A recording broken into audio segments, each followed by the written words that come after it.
everybody. Thanks for joining us, and thank you for your time. So we wanted to just let you know, first off, it is about the country of Bermuda. There's been a lot of questions. Is this a startup? Yeah, great name. But we are a country, an island in the middle of the Atlantic Ocean geographically. We're not part of the Caribbean. So now that we have that out of the way, just want to kind of jump into what we're doing. But in a lot of ways, we are thinking like a startup. In a lot of ways, we're thinking like venture capitalists. So in terms of growing our economy and the things that we have been looking at, we have put on the cap of venture capitalists where we're looking for that next big thing. We're looking for what technologies or what industries that we can work with that are going to essentially pop in 3 to 5 years from now, but allowing us to create a regulatory framework for those new industries as they try to have a global presence and as they grow. And most startups now are fast growth and are looking at a global strategy much faster than ever before. So today we want to spend a bit of time digging into that and our approach to that. I'm John Narraway. I'm with the Bermuda Business Development Agency, in charge of looking at emerging technologies. And essentially, as I said, we're looking into the future. I spent a lot of time looking at what technologies we could play a role in, and fully cognizant of the fact that everybody wants to create Silicon Valley, another Silicon Valley. We're not looking to recreate a Silicon Valley. What we're trying to do is actually create a new economy for a country in a lot of ways. And to do that, we know that we have to have the right access to capital. That's why we're talking to a lot of people here. We also need to have the right product market fit. Strategically, the companies that we're looking to attract to domicile in Bermuda have to have a strategic reason for being there, way beyond tax efficiency. And the other thing is access to talent. We're doing a lot of talent development, but also building links with major universities around the world. And the fourth piece, which is really exciting, and we're going to spend a lot of time digging into it today, is policy, government policy and frameworks that we've been developing. And so with that, I want to introduce you to our panel. I can't read the slides because my glasses are in another room, but to my left, I have the Honorable Wayne Caines, who's with the government of Bermuda, and he's the Minister of National Security and is overseeing ICT policy, and it's very exciting. We also have Chris Garrod from Conyers. He's partner there. Conyers Dill is one of the most, Conyers Dill Pearman is probably one of the oldest law firms in Bermuda. And largest. Largest? Okay. A lot of superlatives. Awesome. And he's been instrumental in helping us develop our frameworks and working with new startup companies. And also we have Aron, Dutta. Many of you probably already know him. I could list off all the things he's done, but we'd run out of time. But right now he is the CEO, founder of VAPHR, and a big proponent of Bermuda. So wanted to kick things off a little bit and just sort of go left to right and just a little bit about who you are and what role you're playing and essentially why are we here? Good afternoon, everyone. As John said, my name is Wayne Caines. I'm the Minister for National Security for Bermuda. I also have in my remit policy, ICT policy and innovation. And what that means is that I'm in charge of anything to do with anything that connects to the internet, basically, and developing anything under that remit. We, as a country, are just excited to have the opportunity to be here at the summit and meeting people with different synergies. And it's an opportunity for us to wave the flag and tell people about some of the things that we're doing in the ICT policy and innovation space. Great. Great. Yeah, my name is Chris Garrod, and working at Conyers there in Pearman. I was actually involved in the setup of Bermuda's to date anyway, cryptocurrency token issuers. Other than that, I also have a background in sort of reinsurance and just general corporate Bermuda law. Hi, my name is Aron Dutta. I'll give you the brief version. You can always look us up at VAPHR.co. I'm the CEO, founder, and chairman of a company called VAPHR that builds platforms in many different areas, track and trace, whether it's pharmaceuticals, cannabis, controlled items, or exchanges and marketplaces for different currencies of the future. We're very excited. We created an establishment and process of create a couple more in Bermuda. The reason we got there was because after 30 years of capital markets and Silicon Valley, we've done businesses in many other countries like Cayman and NASA and Isle of Man and Mauritius, and we felt Bermuda had the right framework for us to work with Bermuda to create the gold standard for the future of currency. And with a new government that were very, very encouraging, we have a very shared vision, and we're excited to be here, and then they made me an honorary delegate. So, that's a great segue right into the conversation. Like, it is a new administration. Tell me a little bit about the new government that came into power. Sure. The new government, we have been in place since July 18th of this past year. The Premier of Bermuda, our Prime Minister, if you please, is 38 years old. He's a graduate of George Washington University, and he has a master's in IT. And so he's the driving force behind this new push to blockchain technology and cryptocurrency, because that is his space. Prior to getting involved in politics, I was the chief executive officer. See a fellow YP over here? I was the chief executive officer at Digicel Bermuda. As you know, Digicel is one of the biggest telecommunication companies in the Caribbean. And so this was just an excellent, it was a natural synergy for us in this space. And we wanted to do some good things in the world specifically, but we believe that we know that, generally, but we knew specifically that with a mandate of advancing technology and bringing a specific new innovation to Bermuda, that this was a good space to be in. And Chris, you were saying that you've worked with two of the ICOs that we have. We've got a Yeah. pipeline of new companies coming in right now. In terms of structure, like your background actually is reinsurance, insurance contract and development and M&A activity, and this is a brand new realm. Tell me what you're seeing. What is the interest? What is it about Bermuda that they're interested in from a legal standpoint? Yeah, I mean, I think, it is reinsurance as a background. And I guess before getting on to what we're seeing, I suppose, let me outline in terms of the reinsurance industry in Bermuda and how that really develops. I mean, we are the second largest reinsurance center in the world. And that's not even from an offshore perspective at all. It's just the second largest in the world, after following Lloyd's. And that's very much, we want to build, a blockchain industry in Bermuda, being basically the leader in this field.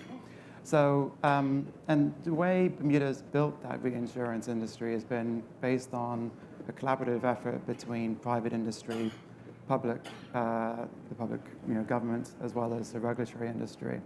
All three of those things have worked together to build this reinsurance industry. Everybody wants that industry to be successful.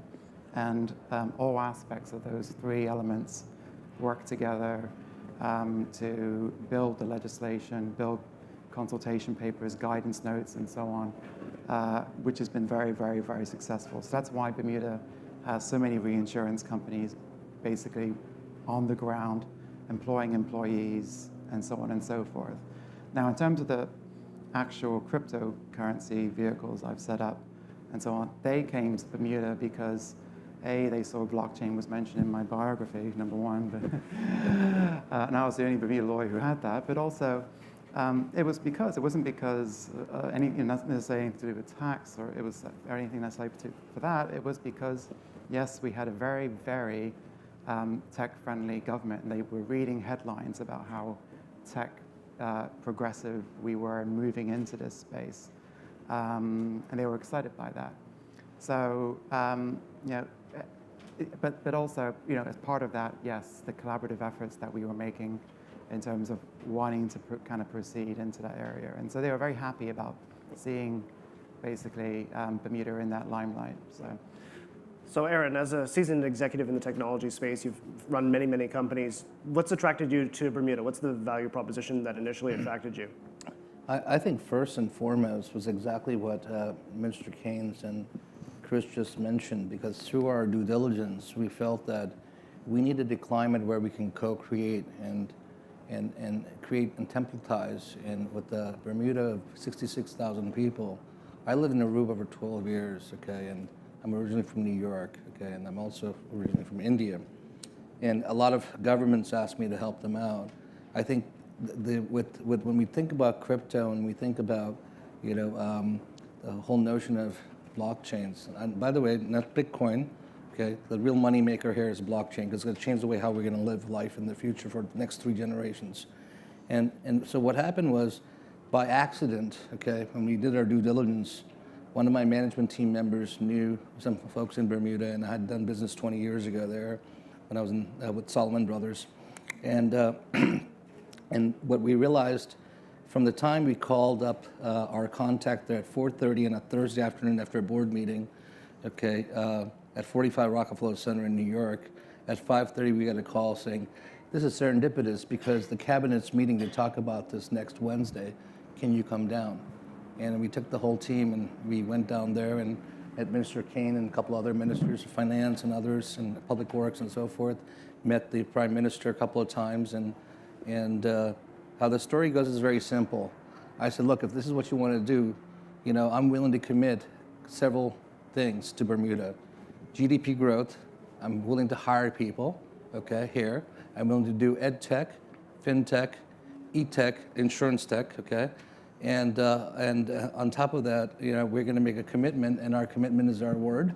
And we'll basically come over here, if you allow me to be the poster child of what an entrepreneur should be, and what our goal is very simple in return. I want to create the gold standard for cryptocurrency in the world, for ICOs and everything else, which I think today, a lot of people are self-proclaimed experts and they don't really understand what they're doing, okay? And it's definitely one of the things that Bermuda is really, really good at, is like, you know, part of the reason we are here is to listen. Like, if we spent the entire time talking, we wouldn't actually be able to intake what we need to understand the pain points that, you know, the world is facing. And in particular right now, cryptocurrencies in the blockchain space in general, everybody that we have spoken to is looking for a home Absolutely. that is going to give them regulatory certainty. And we really think that there's an opportunity there. So unpack for us a little bit around that policy development that, you know, has been on a fast track for the last 2 years. In order to understand what the ethos is behind Bermuda and driving us in this space, if I crave your indulgence for me to tell you a quick story. We were in this space, and we knew as a government we had to do something. And we started to look at the blockchain space, and we started to meet with really cool and innovative people. We went to the World Economic Forum in Davos, and when we were in Davos, we started to meet with a lot of people. Now, this was after we met with Aron, and we did a press release saying that VAPHR was coming to Bermuda, and we were going to go up into this space. We did the press conference. A week later, we went to Davos. When we got to Davos, everyone had heard this Bermuda story that we were going into the blockchain space. So people were coming over to us, listen, how do we get to Bermuda? What are you guys doing with digital asset exchanges? What are you guys doing with e-residency? What is Bermuda going to do? And we're like, whoa. Guys, this is actually in train. We're developing it, but I tell you what, if you are serious, this is Thursday, meet me in Bermuda on Monday. We only want to talk to the people that are really serious about this space and want to move the world and change the world. If you want to be with us on this journey, meet with us in Bermuda on Monday. This was Thursday. On the Monday morning, 12 different companies came. And so we're sitting in the room, and I said, guys, listen, we're just going to be honest with you. We're going to whiteboard today and tomorrow. So we had cryptographers, venture capitalists. We had people in the blockchain space, people that were, a whole smorgasbord of people in this space. So for 2 days, we just whiteboarded all of our ideas, what this looks like, where we want to be in the end. And at the end of 2 days, we had a phenomenal blueprint, which was really cool. But as we all know, the biggest and the hardest part is execution. So what we wanted to do is go from the conceptual phase, and let's walk through those steps. The first thing we wanted to do is set up an ICO legislation that centers around setting up an ICO. Then we wanted to look at setting up a digital asset exchange, a government-backed exchange or private exchange. We wanted to look at e-residency, the Estonian model on steroids, made really sexy, and took the things that they did, and then we wanted to create a regulatory sandbox where people could play and get best practices and develop in that realm. We knew that we wanted to get legislation in from this concept and to legislation. We wanted to put everything in and get everything sorted out. This was 1 month ago. We will table legislation in Parliament next week, Friday. So we went from whiteboarding to legislation in a month, in less than 5 weeks. And so we have a commitment to where we want to be as a country. We have to keep in the back of our mind, our country is facing a FATF and an OECD. They're coming to look at us as they go around the world. And so what we're not going to do is we're not going to jeopardize our international assessments and our international global reputation for expediency. We're looking at quality over quantity. We're going to coin a phrase today, and you tell everyone that we're going to coin a phrase in this space called the Bermuda Standard. We want people to look at what it looks like to set up a blockchain business, that you use the Bermuda Standard. This is what it looks like to set it up. This is what regulation looks like without being overbearing. But you know what? We're talking to banks now, and that's going to be the hardest piece. What does the banking piece look like? Well, I can tell you this. We had a meeting 2 weeks ago, some leading banks in the Caribbean, and they were very reticent about coming on board. Well, we find out tomorrow if they're going to be our bankers. But guess what we decided? And it was reaffirmed with me meeting and listening to people yesterday, that if they don't say yes, we have VCs and people that are going to back us, and we're going to create our own bank. And so we've realized in this space that we have to be willing to be trailblazers, and in that regard, go from concept to legislation to enactment. And we're somewhere in the middle now where we're looking at different legislation, just so that we've created a global digital asset advisory board. And these are the best in this space, and they're acting as some advisors. We have people that were advising the OECD that are in our advisory space. And so what we've done is we've got the best in breed that are helping us put this team together. And I think we're on a good clip and moving in the right direction. So Chris, in terms of complexity of, if I have a early stage startup, how hard is it for me to domicile my business into Bermuda? Is that really complicated? Obviously, there's a price implication, but like, what am I in for? Does it make life harder, easier? How do I think about this? How do I contextualize it? Well, I won't go into price, but I mean, in terms of actual formation, I mean, when Unicorn was the first vehicle that was set up, that's the Mark Cuban e-gaming and sports vehicle. But when they came, I had a call with them, and probably within about 48 hours, they were formed. And the typical formation process really is 24 to 48 hours. That's once we do our compliance procedures. Obviously, in that case, that was a fairly easy process. So you're looking at really 24 to 48 hours. And then you have organizational meetings following that. You have the complication of perhaps trying to set up a bank account, which is still, an issue to be sorted out. But you can sort that. That could be done outside of Bermuda as well. So it's a very quick formation process. And then following that, it's just a contractual basis in terms of doing your SAFs and then launching your tokens. So as fast as you can make. Well, let me share a case in point. Yeah, because I please. just went through the process. I went there on Friday, did my due diligence on the ground, as I always do, to meet with the people. I'd like to look for a bowling alley, but there's no bowling alleys there. We have one. Do you? Yeah, we have one. Okay, Two, I actually. couldn't find it, because you always have good beer conversations about how people feel. He said he had. Okay, so long story short, we met with the minister and the premier on Monday. By Wednesday, we were in the cabinet, and by Friday, we were a registered company, and now we're doing business, and we're going to probably have another half a dozen to a dozen ICOs that are going to go through this new process. Okay, so we have a serious commitment. It was the most expedited process I've ever felt. I've done business in 74 countries and ran business operations in 114. I just can't believe how quickly we were able to do this and the way how we did it. It also helped that we had a prior relationship with a lot of people there and who helped us along the way, and we met some new friends, and their vision and our vision aligned very well together, and so here we are. Excellent. So I guess ultimately the question comes down, Minister Caines, can Bermuda execute on this? I mean, everybody has the idea that the offshore world or the Caribbean and slow moving and maybe tomorrow. Can Bermuda execute on this plan? How will it do that? This process is a collaborative process. So what I like about the blockchain space is that you have people that are not only committed to the blockchain space, they're committed to social contract and doing things well. And so what I've seen in this space, it is a very collaborative space. So it's not as if we are trying to plant the flag alone. Every time we're in a space, whether it's building the exchange, whether it's talking through the legislation, at each stage of it, it's been a collaborative process. And so if we were going at it alone, from a regulatory perspective, from building an exchange perspective alone, we could not do it alone. But we have found collaborative effort in every corner, and I believe that we can do this in not too short order. Minister, can I add something to that? A salient point. The thing is that this is not just about Bermuda, because this is about global business Absolutely. bringing to Bermuda, okay? And part of that is also one of the biggest things. We just did a deal with 17 countries in Africa, which is very similar patterns. The thing is that it's very simple, okay? It's inclusion for humanity, okay? It gives access to the farmer or the taxi driver and others to wealth creation that they did not have access in the past to, Medicare and all these other things, okay? So I know there's a lot of hype about Bitcoin and so forth. It's not about that, okay? It's going to affect 3 generations of our families, and what we're doing right now is putting the fabric and the foundation down. So my 21-year-old, my 16-year-old, and someday my great-grandkids would say, what did my great-grandfather did? And hopefully somebody will say, he worked in Bermuda and he laid the groundwork for what we're living today, okay? So you're gonna see movies come out about this and documentaries and so forth, but this is a very strategic control point, and I think Bermuda has all the right mix. I've looked at a lot of countries, and this is what we're committed to. You want to wrap it up with a final statement?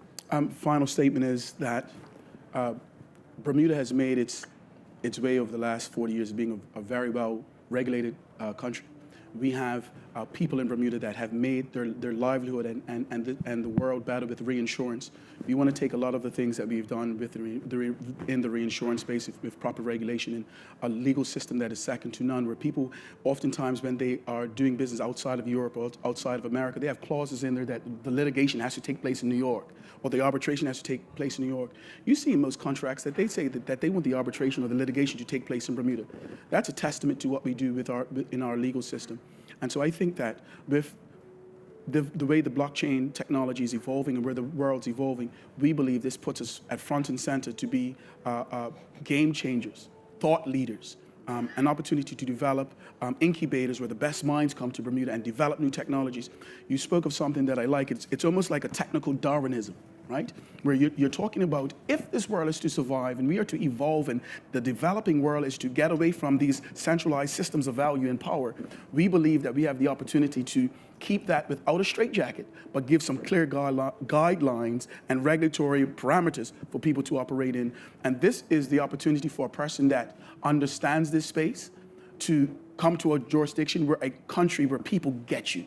And you can push your technology, and you can have a supportive government and infrastructure that can support idea and moving this world forward. Great. So want to wrap it up with what's our ask? And our ask really is come talk to us. We're not trying to sell you. We're trying to listen. We want to really understand what your pain points are in the different verticals that you're operating in and help us understand how we can help you with that and that strategy. So with that, we're definitely open to taking any questions. If not, stop us afterwards. We're going to be around all day. And thank you very much for your time. Any questions? Any questions? Yeah. So you spoke a little bit about inclusion, and I think the premise of blockchain has been to include women in diverse communities, but as of yet has a lot of work to be done in that area. I'm curious, I've been looking at some of the different places to house a fund, and there are pros and cons to each different location. And many of them continue to exacerbate the privilege differential. And so I'm curious, in some of the other places there are custodial fees which are extremely high, and there are some places where they aren't instituted until you get to 150 million or beyond size funds. What are you guys thinking about in that? Well, I gave a talk on this at Davos a couple of weeks ago, okay? I have, inclusion is a very broad topic, okay? There's gender inclusion, okay? There's financial inclusion, there's geopolitical inclusion, okay? And the answer here is that if you slice and dice it around funds and investment processes, talk to me afterwards. I'll put you together with Dale Haddon, okay, who's the head of this topic for the UNICEF, okay?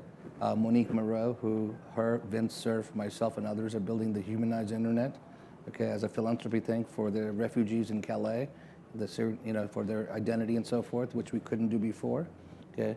And then from the other side of it is there's trafficking and all these other things that are going on, okay? So as an investor's lens, okay, it has to be somewhat impact-driven investment, okay? And if you have those values, speak to me afterwards. I'll put you together.